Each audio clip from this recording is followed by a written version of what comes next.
गांव चंदपुर चारों ओर से घने जंगलों से घिरा था। दिन में यह गांव एक आम गांव जैसा ही लगता, लेकिन रात होते ही माहौल बदल जाता।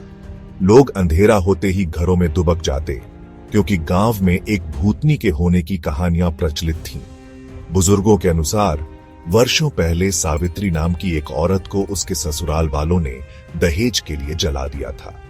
तभी से उसकी आत्मा गांव के पुराने पीपल के पेड़ के पास देखी जाती थी। कई लोगों ने दावा किया कि उन्होंने सफेद साड़ी पहनी एक औरत को रात में रोते और हंसते हुए देखा है। अब मिलिए रवि से, गांव का एक निडर लड़का जो इन कहानियों पर विश्वास नहीं करता था। उसने ठान लिया कि वह इस भूतनी की सच्चाई जानेगा। एक रात वह लालटेन लेकर उस पीपल के पेड़ के पास जा पहुंचा। चारों ओर गहरा सन्नाटा था, सिर्फ झींगुरों की आवाज आ रही थी। अचानक ठंडी हवा चलने लगी और रवि को लगा कि कोई उसके पीछे खड़ा है।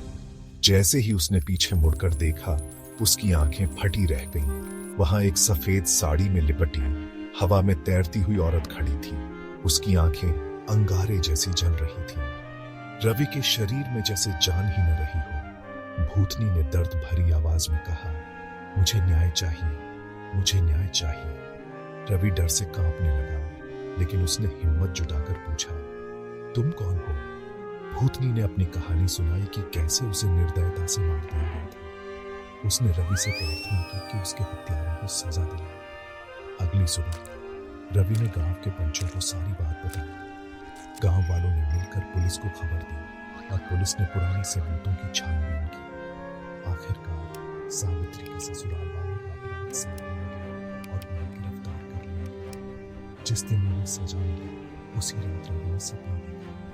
वही भूतनी मुस्कुराते हुए कह रही थी, अब मैं मुक्त हूँ, धन्यवाद। उस दिन के बाद से गांव में कभी भूतनी नहीं दिखी। चैन से रहा और अब डर का नहीं, बल्कि अन्याय का प्रतीक बन गया। सत्य की विजय हमेशा होती है।